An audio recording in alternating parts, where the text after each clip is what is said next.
Joining us now is Ojinika Okpe with stories trending around the world. Hello, Jinix. Dr. Bati, how are you today? Did you guys exchange memos? It's called telepathy, isn't it? It is. Great. How are you? Perfect. Good morning, Rufai. How are you this morning? Oh, yesterday was, oh my God. It was lovely. It was our digital editor, Demola Ojo's birthday. So we had a good time. Happy birthday to him. But you know, I haven't been around for 2 days now. So it's, it's a lot of stories that are trending and we have very little time. So let's get to it, my dear. Let's see what we can do with the little time that we have. Well, good morning to you, viewers. Let's begin what's trending. Adamu Bulkachuwa, the senator representing Bauchi North, on Monday set social media abuzz after stating during a valedictory session of the 9th Senate that he often influenced his wife, Zainab Bulkachuwa, a former president of the Court of Appeal's decisions while she was in office. Zainab is the first female to hold the position of president of the Nigerian Court of Appeal. In 2019, she was the chairman of the Presidential Election Petition Tribunal, but later recused herself from participating in adjudicating petitions filed by Atiku Abubakar, challenging the re-election of President Muhammadu Buhari. Well, ahead of the 10th House, her husband, Adamu, revealed that his wife used her position as a judge to favor his colleagues in the Senate. Let's take a listen before we come back for a discussion. At my age, I don't think I will lobby anybody under the sun. I would do the right thing, and I always do the right thing, and sincerely and honestly too. So, I know, I look at faces in this chamber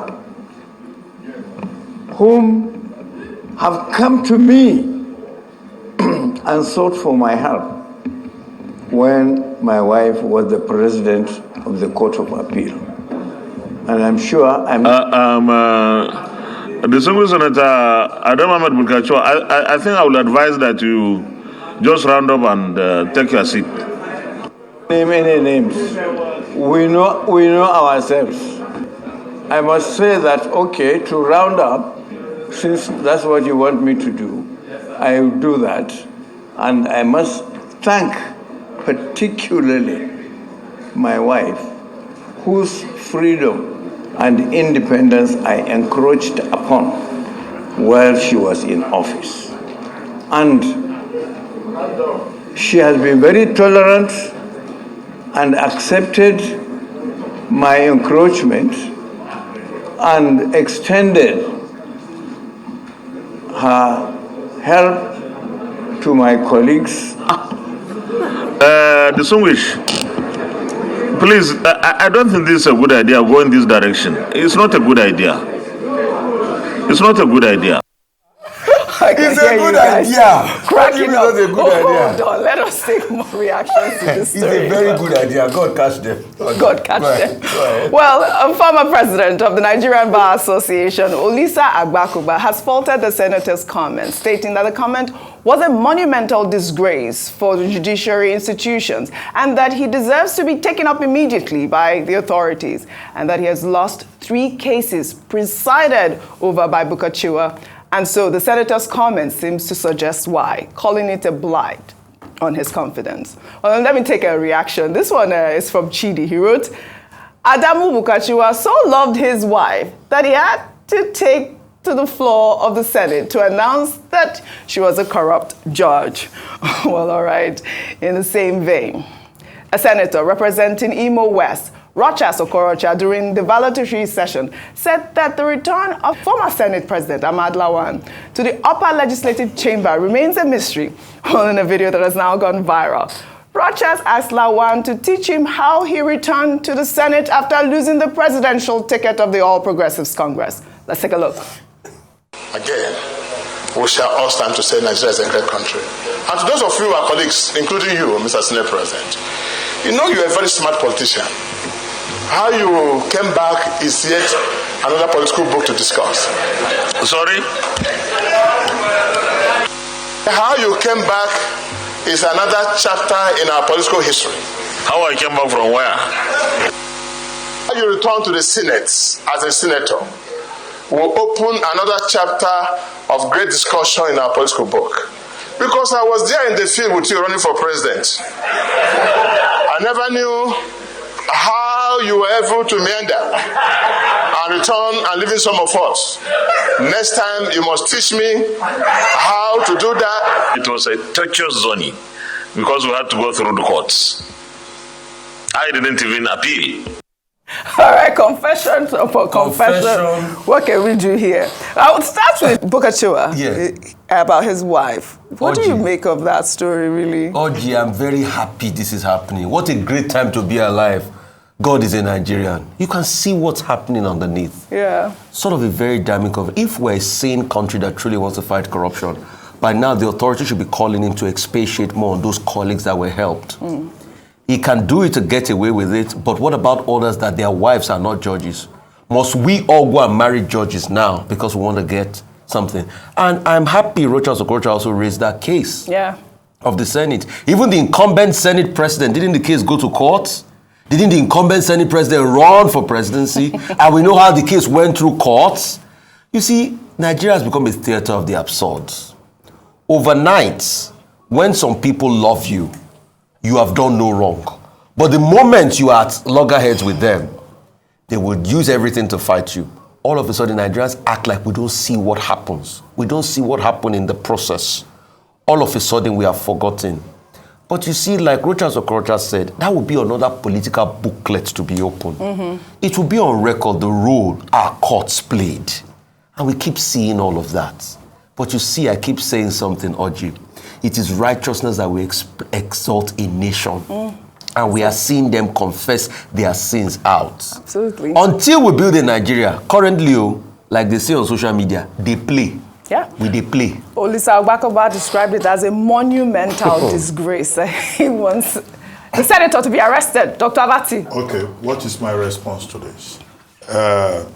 Senator Adamu Bulkachuwa is 83 years old. So I don't know what happens when people get to that age. May we all reach that age and even go beyond.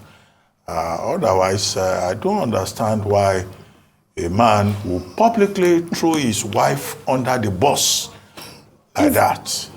So, but he's 83 years old. Some other people will give his conduct some other interpretations. That's number one. Number two, I think he's on his own, except what he has said is corroborated. I think the excitement, the objection is because he's the husband of, Justice Bulkachuwa. Well, it's a medieval concept under the doctrine of the unity of spouse, that you cannot separate a man from his wife. So if a man says, well, I was influencing my wife, then, people will say, he must have done it, okay? But he has to be taken into account to prove it. Yes. To corroborate his own evidence. I don't know if he's a monogamist, okay, it may be a serious matter. You may say, husband and wife, they are one. But if he's a polygamist, the concept of the doctrine of unity of spouse will not apply in a polygamous setting. So if Justice Bulkachuwa is not his only wife, there is no unity where you have 2 wives, 3 wives, 4 wives. You cannot say you are of the same mind. The woman may be doing her own thing contractually and all of that. So I think, in other words, I'm saying that Senator Bulkachuwa's submission should be, taken with a pinch of salt, except the matter is investigated and there is a corroboration. Absolutely. Number 3, apart from saying it was an irresponsible outing for Senator Bulkachuwa, I think it's most unfortunate that at 83 years old, a man that is supposed to be a man of wisdom, since in Africa we connect wisdom with age, we just throw his wife's entire career unfortunate adrift like that. Where is the wisdom? Exactly what happened. And which was Ahmad Lawan was telling him, don't go in that direction. No, don't go in that direction. Ahmad Lawan is a much younger man, but he seemed to have made a wiser intervention in the matter. Because to tell the truth, if you look at the career of Justice Bulkachuwa, Zainab Bulkachuwa, that's her name, she had a distinguished career on the bench, well educated, And all the cases that she handled, up to the time she became president of the Court of Appeal, she acquitted herself honorably.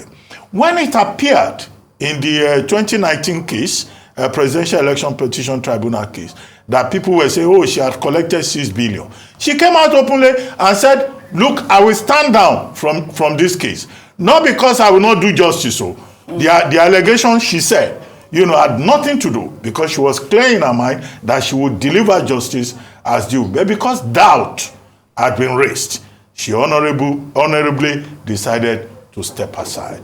And she retired from the bench March 2020.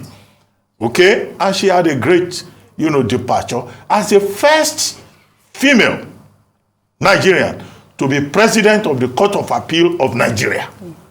And then 2 years later, her husband goes to the valedictory session of the Senate, and he was saying, I influenced my wife. You are missing Dr. Abati's impression, director. You should have seen it. But as a standard practice here, I think the irresponsible nature of Senator Bulkachuwa's statement about a woman from whom he has 3 sons will have been shown to him, will have been explained to him.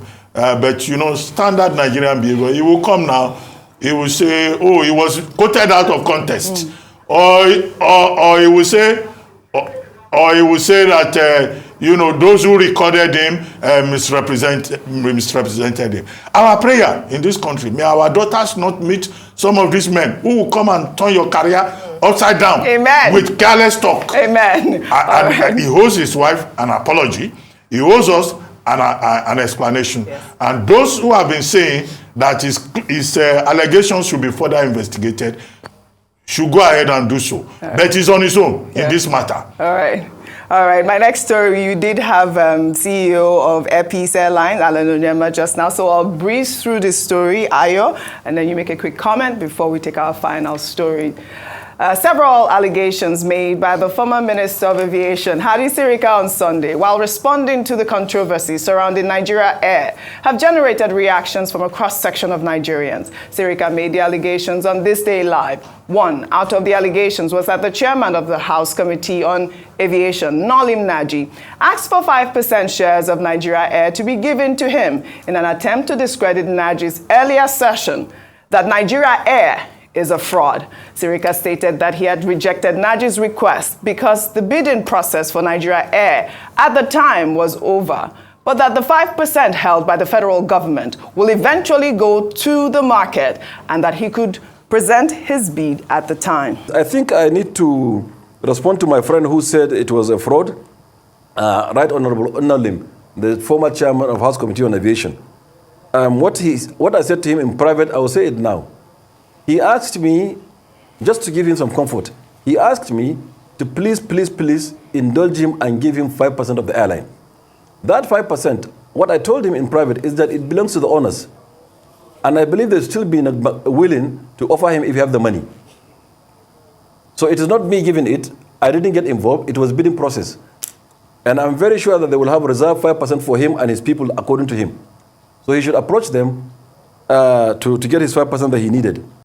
The chairman of the House Committee on Aviation has debunked the claim made by the former minister. Well, in a statement released on Sunday, Naji stated that Sirika is a drowning man, struggling to grab anything on his way to survive the barrage of attacks he has been receiving since the controversial unveiling ceremony of the so-called Nigeria Air.